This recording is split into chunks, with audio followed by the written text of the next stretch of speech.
공지를 했는데 못 들었대요. 처음에 그럴 수 있어요. 근데 이게 정말 반복돼요. 들었어도 이분들은 본인이 인식을 못했으면 내 잘못이 아닌 거예요. 이 논리로 계속 빠져나가요. 미용하다가 사람한테 상처받고 미용 자체를 떠나는 분들 많이 봤어요. 가능성도 좋았고 열정도 있었어요. 결국 사람 때문에 이 바닥을 나가요. 그게 저는 너무 속상했어요. 그러다가 우연히 PMC라는 논문 연구 결과를 봤는데 뷰티업 종사자들이 나르시즘 성향 34.5% 이상일 수도 있다라는 논문 결과를 봤어요. 자, 그래서 오늘은 준비했어요. 제가 직접 겪은 패턴 탑 10, 그리고 원장일 때와 직원일 때 각각 어떻게 대응할지 말씀 한번 드릴게요. 그 전에 이걸로 한때 말이 많았었다고 해요. 나르 성향이 미용업에는 많다, 없다. 지금도 의견이 많이 갈린다고 해요. 이게 재미난 사실이 우연이 아니라는 거예요.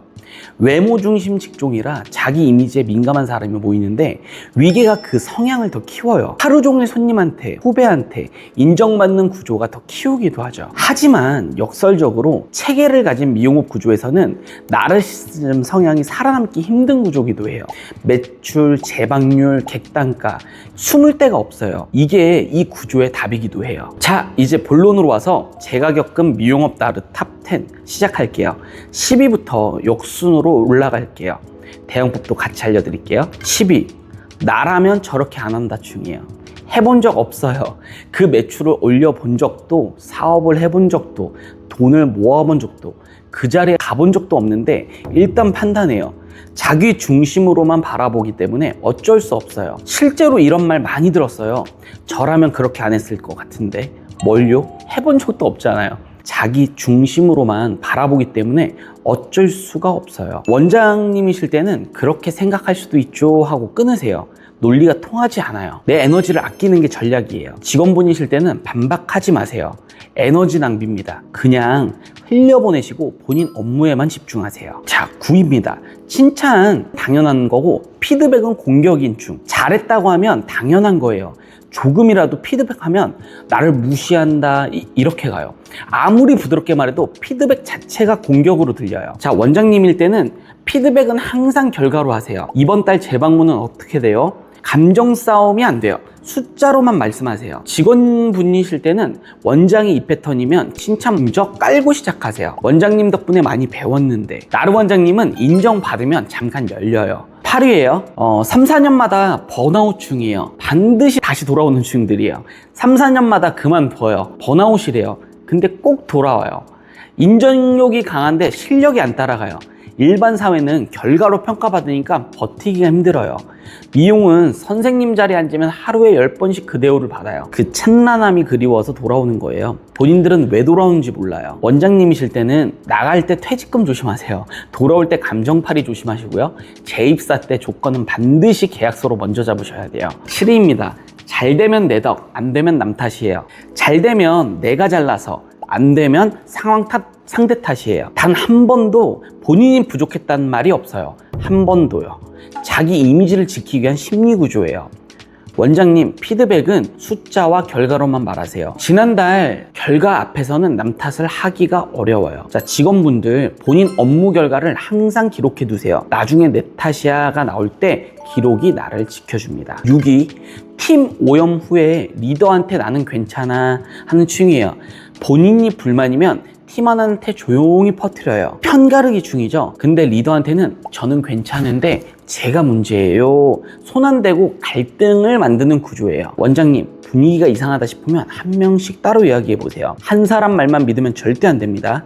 시간 끌수록 팀 전체가 오염돼요. 자, 직원분들 이 패턴에 끌려가지 마세요. 편 가르기에 동참하는 순간 본인도 오염돼요. 중립 유지하시고요. 원장님께 개별 보고하세요. 보고는 절대적 육하 원칙으로 감정 빼고 이성적으로 개인 의견은 개인 의견이라고 절대적으로 말씀 주시는 게 팩트예요. 절대적으로 말씀 주는 게 포인트입니다. 자, 5위에요. 욕먹을 행동을 유도 후에 피해자 코스프레 중이에요. 이게 제일 고급 패턴이에요. 비판받을 행동을 유도하고 나중에 그 사람 때문에 못했다고 해요. 내가 못한 게 아니라 환경이 나를 못하게 만들었다는 서사를 만드는 거예요. 만약에 이 얘기를 직접 보여주면서도 그 사람이 나 이거 아닌데? 라고 하시면 그냥 넘어가세요. 그게 제일 속 편해요. 원장님, 반응하지 마세요. 반응이 클수록 상대는 더 강해져요. 감정 없이 짧게 끊고 기록 남기세요. 직원분들 이 패턴 보이면 혼자 처리하지 마세요. 원장님께 6화 원칙으로 빨리 보고하세요. 그리고 빨리 도망치세요. 이런 말 하면 안 되죠? 거리 두세요. 나중에 왜 말 안 했어요? 안 나오게요. 자, 4위에요. 못 들었다. 시치미충이에요. 공지를 했는데 못 들었대요. 처음에 그럴 수 있어요. 근데 이게 정말 반복돼요. 들었어도 이분들은 본인이 인식을 못했으면 내 잘못이 아닌 거예요. 이 논리로 계속 빠져나가요. 원장님, 카톡 문자로 공지하세요. 말로 하면 못 들은 게 되고 기록을 하면 증거가 남아요. 이게 쌓이면 계약 조건에 넣을 수 있습니다. 직원분들, 원장님께 6한축으로 짧게 보고하죠. 언제, 어떻게, 공지를 어떻게 전달했고 결과가 이렇게 됐습니다. 감정 빼고 팩트만 남기세요. 자, 여기까지가 대망의 7위까지 했고요. 베스트 3위 남았네요. 자, 3위부터는 리스크가 조금 커요. 피해 규모가 조금씩 있습니다. 자, 3위 공개합니다. 3위, 말은 많고 결과는 없는 충들. 말은 엄청 많아요. 말도 많이 돌리기도 해요. 계획도 엄청 커요. 근데 실제로는 성과가 없어요. 실제로 자신감은 높은데 그 자신감을 못 따라간대요, 결과가. 원장님들, 말을 믿지 마세요. 매출, 재방문, 객단가. 미용은 이게 고객이 평가하는 지표라는 게 있어요. 3개월 이상이 이게 반복된다면 그 패턴이에요. 3개월만 봐도 90일입니다. 엄청나요. 핑계를 댈 수가 없어요. 원장님이 만약에 이 패턴이다. 직원분들, KPI 없는 매장, 수치가 없는 매장, 말만 크고 기준이 없으면 직원분들이 희생양이 돼요. 빠르게 판단하셔야 됩니다. 자, 2위, 열심히 했으니 인정해라. 와, 이거 좀 커요. 결과는 안 나왔는데 열심히 했으니 인정해달라예요. 사람마다 열심히 기준이 다르거든요. 본인보다 더 열심히 한 사람이 있을 수 있다는 걸 절대 보지 않아요. 모든 게 제 기준이에요. 결과가 아니에요. 감정이에요. 인정받을 때까지 시간을 잡아먹어요. 나르들은 인정욕구가 정말 강한 사람들이에요. 이 사람들의 목표는 대화가 아니에요. 항복받아는 얘기예요. 원장님들, 칭찬은 결과에만 하세요. 열심히 했네가 아니라 이번 달 잘했네로 바꾸세요. 직원분들, 설득하려 하지 마세요. 맞아요 하고 흘려보내세요. 에너지 낭비입니다. KPI 있는 매장이 아니면 이 싸움은 이길 수 있는 싸움이 아닙니다. 자, 대망의 1위입니다. 이것 때문에 사람들이 사실은 뒤통수 맞았다고 하고 많이들 상처를 받고 떠나죠. 자, 갑니다. 자, 너는 호구, 나는 절대 손해 없어요. 의무는 없고 권리만 차리는 형이에요. 실제로 저도 다른 바닥에서도 있었지만 이 바닥이 유독 좀 심한 것 같아요. 의무는 없고 권리만 있어요.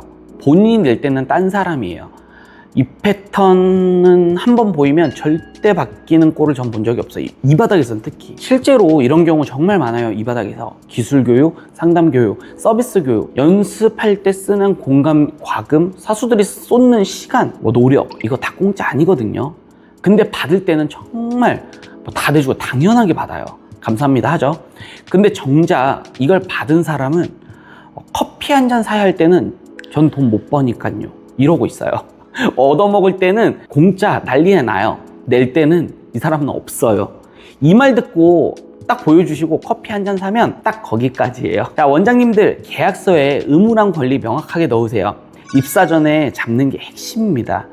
나르들은 제일 싫어하는 게 계약서예요. 왜냐면 책임을 져야 하기 때문에. 그래서 계약서를 조금 돈 주고 비싸게 쓰셔도 전 추천을 조금 드릴게요. 왜냐면 이때 본인 사람이다 아니다가 거기서 탁 갈립니다. 직원분들, 계약서가 있는 매장을 가세요. 없으면 입사 전에 요구하시고요. 계약서가 없는 매장은 이 싸움에서 항상 직원이 져요. 자, 보너스 편 하나 들어갈게요. 나르들은 면접 때 말 진짜 잘합니다. 눈치 빠르고 말 잘하고.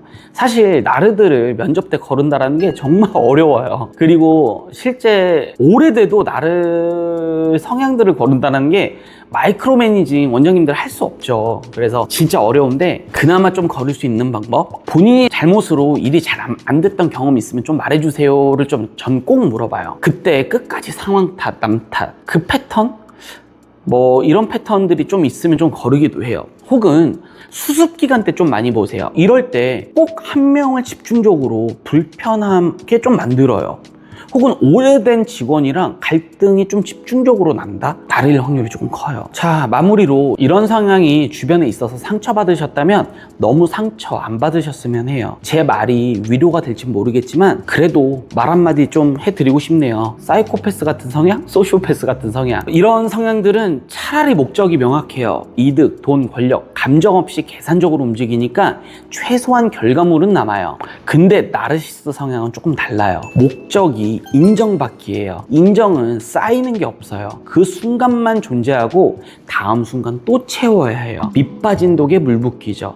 주변도 갉아먹고 결국 본인도 갉아먹어요. 결국 남는 게 없죠. 가만히 있어도 알아서 무너져요. 그러니까 너무 오래 상처받지 마세요. 자, 내가 소모되지 않는 구조를 만드는 게 전략이에요.